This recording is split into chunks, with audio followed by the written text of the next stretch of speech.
I come from a family of 7. Our family history isn't the best. My parents have become better and loving towards one another now. When my siblings and I were little, they would always argue all the time. Now that we've all grown up a little, it seems they are also embarrassed about being toxic towards each other in front of their grown children. I am the oldest daughter and sibling in the house now, which means I have the responsibility to take care of my younger brothers and sister. My older brother Mike got married and moved out not too long ago, and we promised each other that whoever moves out first, the other one must take that responsibility, because we both knew our parents were mentally ill, to some extent. Things between my parents have been calm, but I could sense the tension between them. Mainly, it was my dad that I could sense it from. My mom has tried leaving everything in the past and starting on a cleaner slate, and I can see it. She talks to us children more now and spends more time with us. She's also starting to have a different glow now. I can see that she's happier now too, even though she knows things aren't the way it used to be for her and my dad. Some days, I can tell my dad forces himself to say nice things to my mom. Whenever my mom asks him to do anything or just help her with something, he doesn't do it with 100%. Most of the time, he's emotionless, and even towards us kids. A few months go by, and soon it was my mom's birthday. At the dinner table, she decided to crack a joke about how maybe this year she'll get something nice from my dad. Everyone chuckled besides my dad. He had a serious face. I don't think he appreciated that joke. He bursts out laughing with everyone. He had me by surprise.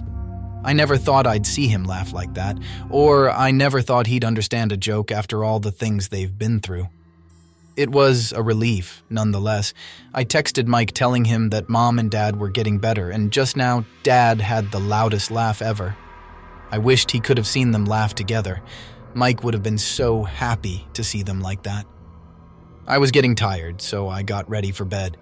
Finally, I was able to let loose for a moment in so long. It made me so happy that things were starting to fall into place again. As I went upstairs, I looked back at them, laughing and talking to each other, as if they were boyfriend and girlfriend in high school. Tonight was a good start, and I was ready to see it all unfold. I got into bed, and I texted my boyfriend Tyler. I told him all about my parents tonight. He was also very happy with me, since he knew about my family's history as well. I asked if Tyler wanted to come spend the night with me. He feared getting caught, but I told him everything would be fine, as long as he climbs up to my window quietly. He was very hesitant at first, but I won him over. I was waiting for Tyler, and I heard my mom giggling with my dad as they walked up the stairs and into their room.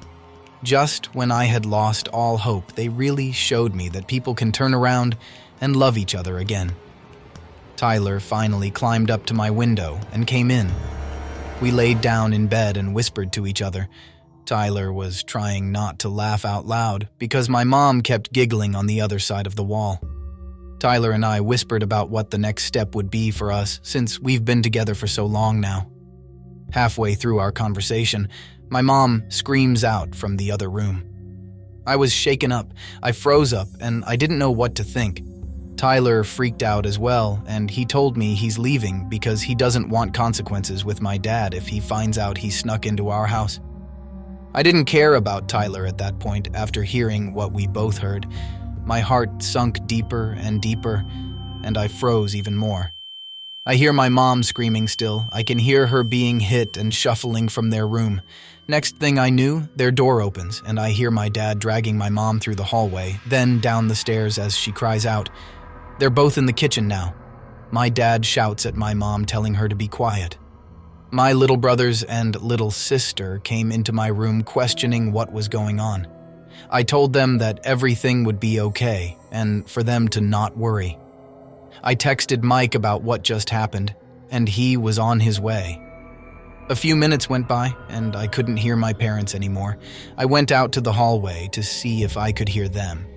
Suddenly, I hear footsteps running up the basement stairs, then out our front door. I looked out the hallway window, and I saw my dad running out into the darkness of the night. Immediately, I ran down the stairs to go find my mom. I couldn't believe my eyes. A blood trail led from the kitchen all over the house and into the basement. I had the worst-case scenario playing in my mind. I couldn't stop it. I called out to my mom as I made my way down the basement. There was no response. It was pitch black. I pulled on the string to turn on the lights.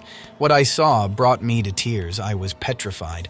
My mother was tied up on all limbs. A pool of blood stood under her. Her head was amputated. It seemed she was dissected. I couldn't believe the horror I was seeing. I took out my phone and dialed 911. My brother Mike arrived at the house. He came to find me, and we just stood there crying to each other, mourning for our mom. Our little brothers and sister were about to come down as well, but Mike stopped them and told them to go back into their rooms. The police arrived at the house, and they couldn't believe their eyes as well.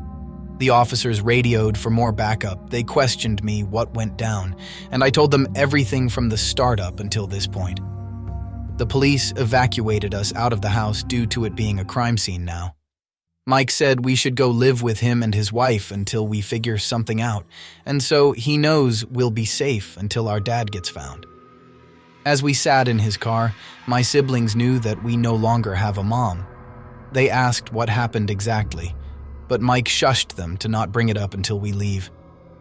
Mike and I bawled our eyes out as we saw the paramedics carry our mom out of the house in a body bag. The officers told us to leave the scene, and if they have more questions, they'll contact us. It was my mom's birthday. I visited her grave and brought her favorite snacks and drinks. I cried telling her how much I missed her. I apologized to her that I could have helped her, but I froze up instead. I blamed myself, saying how she'd still be alive with us if I just came out as soon as I heard her cry for help. I left my mom the bracelet I bought for her birthday. I ended things with Tyler because he left us when my siblings and I needed him the most. As for my dad, he's been found. He will be in prison for life, as he should.